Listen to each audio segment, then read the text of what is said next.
In this demonstration, I'm going to talk about a couple of different techniques for incision and drainage of an abscess. We see tons of patients with abscesses, and there's many, many different ways to approach an abscess, but I'm going to talk about the most popular and then some of the more cutting-edge techniques for addressing abscess drainage. So this particular example has involved embedding a soap packet, a liquid soap packet, in the subcuticular tissue of the skin to simulate an abscess.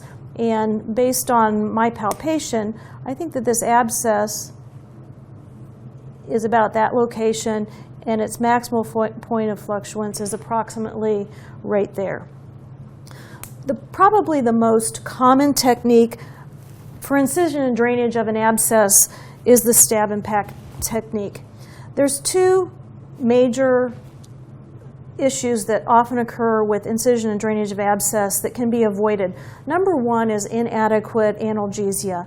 And I generally recommend a field block for anesthetic that involves anesthetizing all of the surrounding tissue.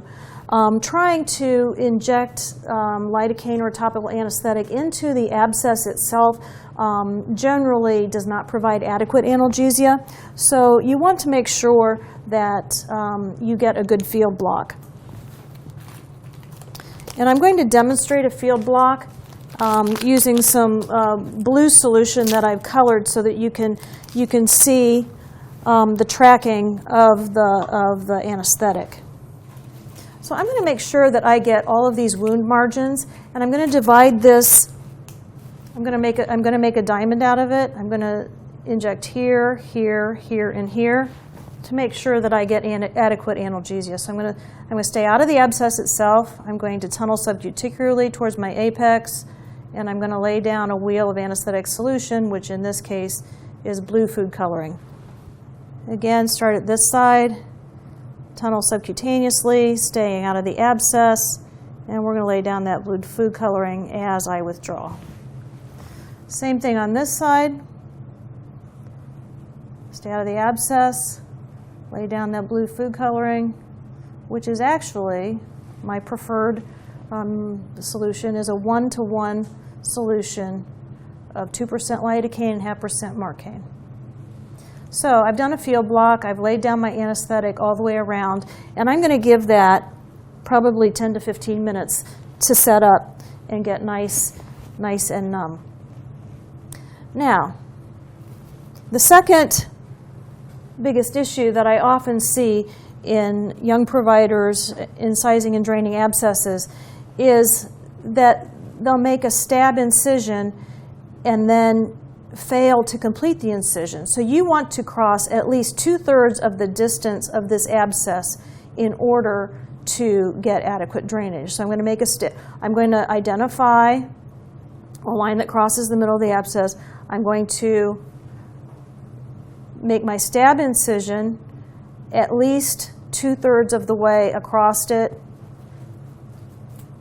and then I'm going to complete that incision to the edge of the abscess. Now you can see that I didn't get a lot of drainage out of there because this is very, very loculated. So now we can see I'm going to break out the loculations, and you can see now that my abscess is beginning to drain. So again, making sure that you have an adequate incision, making sure that it's deep enough, and lastly, breaking up the loculations with a hemostat and then manually expressing the pus out of the abscess. Now, I would follow this by irrigation and drainage under significant pressure. I'd do a digital sweep to make sure that there aren't any other loculations that need to be broken up. And then I would pack that with 1/2-inch umbilical tape until it's full, and then tape that to the skin margin. The alternative method to the stab and pack method for incision and drainage of abscesses is the loop technique. The loop technique was devised as an alternate method for incision and drainage of abscesses, and it requires not one incision, but 2 incisions on opposite ends of the abscess. So again, for anesthetic purposes, you don't have to do a field block. You can simply anesthetize the areas where you're going to make your incision. So I'm going to inject a little bit of my blue solution in here, and again. And we're assuming, for the purposes of this abscess, that our central incision has not been made. And we're going to use a number 11 blade, and we're going to make a stab incision on opposite poles of the wound. The second thing that we do is we put our instrument in there, and we elongate, and we palpate, and we break up all those loculations from one side to the other. So sometimes it's helpful to have two hands. The third part of this technique requires the use of either IV tubing or umbilical tape to run it through the wound in its entirety and bring it out on the other side. So it's running through the center of the abscess, bringing it out on the other side. We're using umbilical tape here.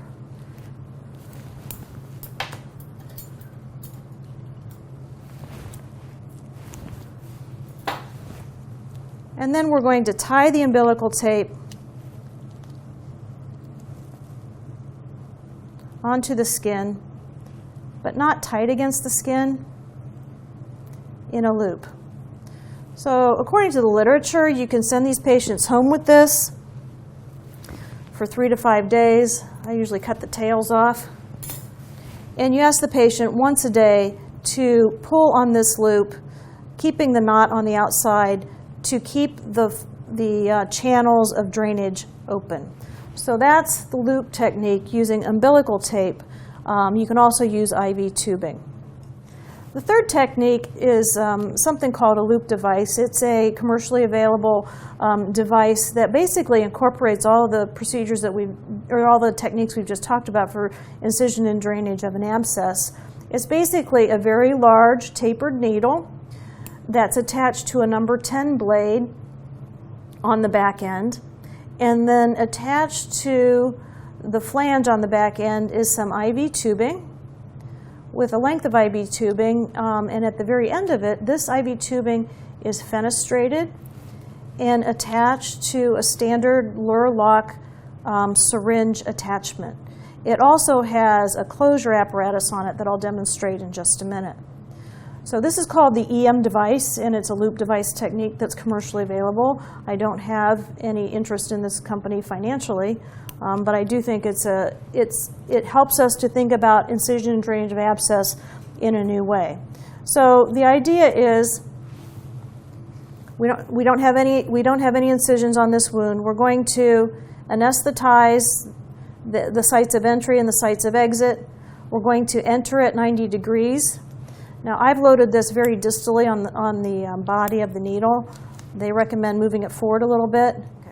We're going to anesthetize the skin. We're going to penetrate the abscess in the same location as we had with the other loop technique. We're going to bring it through on the opposite side. And because this has a 10 blade on it, as you pull this through the abscess, it's going to cut through the wall of the abscess. You then put a hemostat into this end of the wound. You move it around to break up loculations. You come around to the other end of the wound, put a hemostat in there, move it around, break up loculations. And then the last thing you do, you can cut the needle off the IV tubing because you're done with the needle. Pull the tubing through the abscess so that the fenestrations are within the wall of the abscess. And then you can secure your tubing in this little locking mechanism here.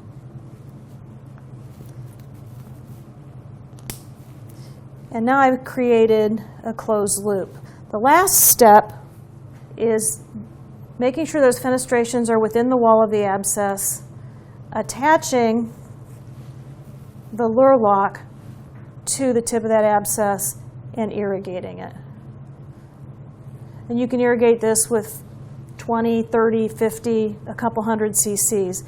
So, and then you leave this in for a number of days. I usually tape it against the skin. I clip this edge so that it's not a nuisance to the patient. That lock, once it's secure, won't pull out. And the patient can move it in and out the same way you would the umbilical tape. And then they return in 3 to 5 days, and you cut it out. So that's the modified loop technique using the EM device. We've talked about the stab and pack technique using iodoform gauze. We talked about the loop technique using umbilical tape or IV fluid or IV tubing, and then we have the EM device that combines all of those in a rather convenient packaging method. So those are several techniques for incision and drainage of abscesses for you to consider.